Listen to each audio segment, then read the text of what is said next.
Hi everybody, this is your Professor Ian. Welcome to week 10 of the course. So this is my usual Monday video where I talk about what we did last week, talk about what we're doing this week, try to tie things together a bit. So this will be a shorter one because last week we were doing our peer editing for essay number 2. If you haven't turned that in, please turn in essay number 2, the letter to the reader, as soon as you can. So last week we did our peer editing. That went great. I saw a lot of great supportive stuff between everybody, positive feedback, all that great stuff. So in addition to positive feedback, that's where you should start, right? Hey, I really like this about your essay. Here's one thing you can work on, right? Try to offer one specific thing for your peer to work on. Because that's what it's all about, right? Giving your peer feedback so that they can improve their essay. And this helps your peer because then they can go and improve their essay. But it also helps you as an editor because you can pinpoint, okay, here's number one thing you should work on for this essay. That's going to help you develop your own skills too. So this is helping everybody. It's supposed to help everybody. So that was what we did. The student essays, I hope you found those useful as like models for your own writing. When you're looking at those student essay samples, which I put on whenever we do peer editing week, try to focus more on the writing techniques than what the content of the essay. It's kind of difficult, especially with this last one, because probably you haven't read those two essays. The two essays that the authors are talking about.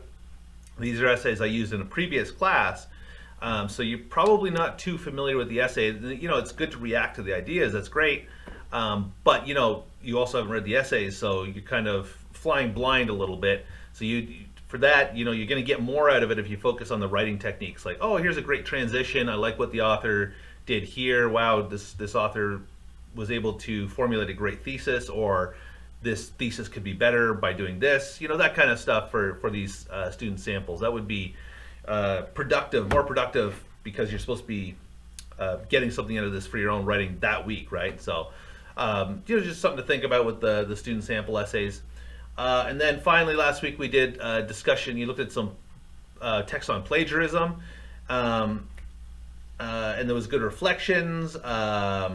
People were surprised by how far plagiarism can extend, what it covers, right? Even just if you take more than a couple words from an author, then it can be plagiarism. If you take an idea from an author or copy their style, which is, that gets a little more vague, but if there was a very set structure to an essay and you just copied that structure and put in your own ideas, that could be linked to plagiarism, right? Again, that gets pretty gray and gets a little harder to trace, but it definitely happens, and it definitely is plagiarism. Plagiarism is just, stealing something from another person, right? Stealing a technique, a writing style, ideas, all that kind of stuff, phrasing, right? All that stuff from another author plagiarism is just stealing that. So it's not really that, plagiarism is a big fancy word, but it just means stealing, right?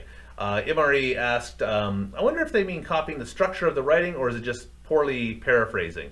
And that could be both. I think she was talking about the style, stealing the style can be considered plagiarism. So it could be the structure, like I said, if the person has a very good, layout of their argument, you just kind of steal that and put your own ideas in there. Or yes, poor paraphrasing, yeah.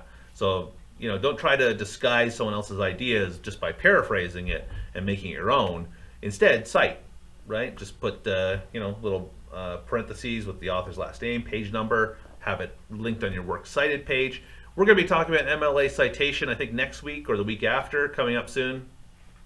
So you'll get to practice this some more, start drilling down to those skills. But my golden rule for students is, when in doubt, cite. It doesn't hurt. It only makes it look like you're more engaged with the research anyway. So it actually, citing is a benefit in multiple ways for you. Okay, anyways, that's what we did last week. This week we're moving on. We're starting to get into our novel. So I hope you look forward to that. It's a fun read. It's a quick read.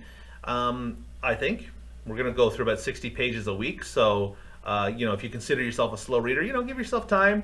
Make sure you budget enough time. I think it's a quick read. It's a YA novel, so it's not, again, I think I mentioned this before, it's not, Shakespeare, it's not Dickens. It's written at a level that is pretty easy to digest.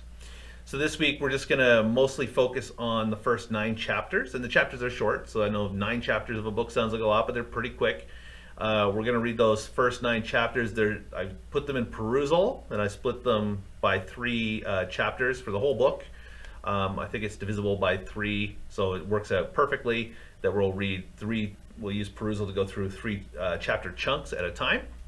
We'll do that this week. There's a flip grid to help us reflect on what we're reading from the novel this week.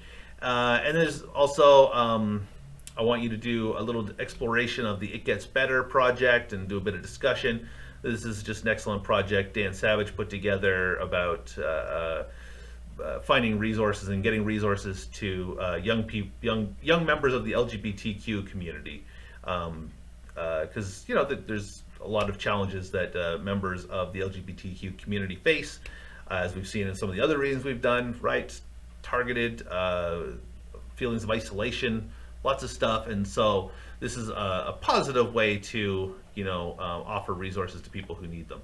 So anyways, that's what we're doing this week. If you have any questions or concerns, please get a hold of me. I'm going to start marking your papers, so you'll start to see those grades come in this week. Please do get the paper in if you haven't already, and otherwise, have a great week. Bye-bye.